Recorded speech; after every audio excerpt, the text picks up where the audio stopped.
नाजरीन, आप देख रहे हैं इंसाफ टाइम्स और यह हमारा खास प्रोग्राम खास खबरें आपके लिए, जहां हम लेकर आते हैं देश, समाज, इंसाफ और आपके हक से जुड़ी सबसे अहम खबरें। तो चलिए शुरू करते हैं आज की पहली खबर से। जम्मू कश्मीर के किश्तवाड़ में क्लाउड बर्स्ट, 60 की मौत, कई लापता। जम्मू कश्मीर के किश्तवाड़ जिले के चौसिटी गांव में आई भीषण क्लाउड बर्स्ट ने तबाही मचा दी है। मौत का आंकड़ा 60 तक पहुंच चुका है, जबकि दर्जनों लोग अब भी लापता हैं और कई घायल अस्पताल में भर्ती हैं। ये हादसा मैचैल माता यात्रा के दौरान हुआ, जब सैकड़ों श्रद्धालु मौजूद थे। अचानक आए फ्लैश फ्लड्स ने घर, दुकानें, गाड़ियां, लंगर और यहां तक कि सीआरपीएफ कैंप को भी तबाह किया। एनडीआरएफ, आर्मी, एसडीआरएफ, पुलिस और स्थानीय लोग राहत बचाव में जुटे हैं, लेकिन टूटी सड़कें, लगातार बारिश और खराब मौसम से हेलीकॉप्टर से मदद पहुंचना मुश्किल हो रहा है। केंद्रीय मंत्री डॉक्टर जितेंद्र सिंह ने कहा, रोड धुल गई है और मौसम हेलीकॉप्टर के लायक नहीं है।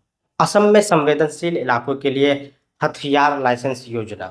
असम सरकार ने गुरुवार को एक विशेष योजना शुरू की है, जिसके तहत मूल निवासी और भारतीय स्वदेशी नागरिक जो संवेदनशील इलाकों में रहते हैं उन्हें हथियार का लाइसेंस दिया जाएगा, लेकिन हथियार खुद नहीं दिए जाएंगे। मुख्यमंत्री हेमंत बिस्वा शर्मा ने कहा कि इसका मकसद इन इलाकों के लोगों को पहला पहला रिस्पॉन्डर बनाना है, ताकि पुलिस के देर से पहुंचने पर भी लोग अपनी सुरक्षा कर सकें।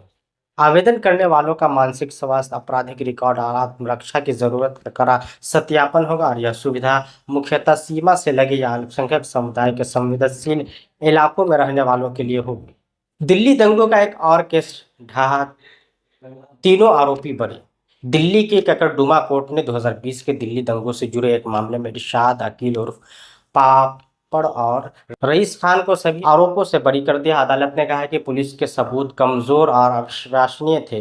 इन आरोपियों का केस जमीयत उलमा हिंद ने लड़ा, जिसके एक वकील सलीम मलिक ने कोर्ट में कहा कि मामला शक और पक्षपात पर आधारित था, तथ्यों पर नहीं। जमीयत के अध्यक्ष मौलाना महमूद मदनी ने फैसले पर कहा, धैर्य, मेहनत और कानूनी लड़ाई से इंसाफ मिलता है। यह फैसला उन कई मामलों में जुड़ गया है जहां अदालत ने सबूतों के अभाव में आरोपियों को रिहा किया है, जिसमें इन मामलों की जांच पर सवाल खड़े हो रहे हैं।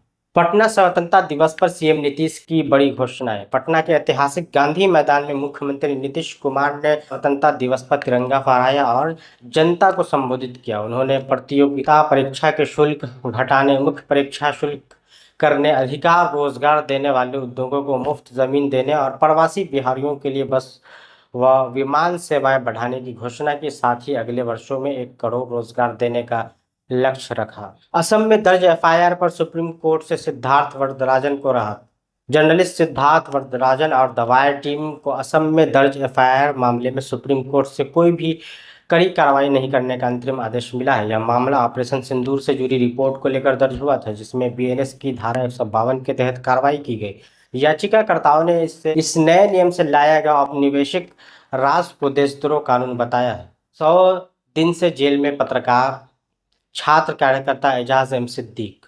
छात्र कार्यकर्ता और स्वतंत्र पत्रकार रेजाज एम सिद्दीक को एटीएस ने यूएपीए के तहत 100 उन पर प्रतिबंधित संगठनों से जुड़ाव का आरोप है, जिसे परिवार ने झूठा बताया। मानव अधिकार समूहों ने इसे पत्रकार व छात्रों पर हो रहे दमन का उदाहरण बताया है। परिवार को अब भी न्याय और रिहाई की उम्मीद है। तेजस्वी यादव का स्वतंत्रता दिवस पर खुला पत्र। बिहार विधानसभा में नेता प्रतिपक्ष तेजस्वी यादव ने स्वतंत्रता दिवस पर खुला पत्र लिखकर एसआईआर मुद्दे पर केंद्र और राज्य सरकार पर निशाना साधा। उन्होंने आरोप लगाया कि जिंदा लोगों का नाम वोटर लिस्ट से हटाया गया और गैर बिहारियों के नाम जोड़े गए। 17 अगस्त से बिहार वोटर अधिकार यात्रा शुरू करने का ऐलान किया। लाल किले से आरएसएस की तारीफ। प्रधानमंत्री नरेंद्र मोदी ने स्वतंत्रता दिवस पर पहली बार लाल किले से राष्ट्रीय स्वयंसेवक संघ जिक्र किया और उनके 100 वर्षों की सेवा की सराहना की। उन्होंने आरएसएस को दुनिया का सबसे बड़ा एनजीओ बताते हुए राष्ट्र निर्माण में योगदान का जिक्र किया।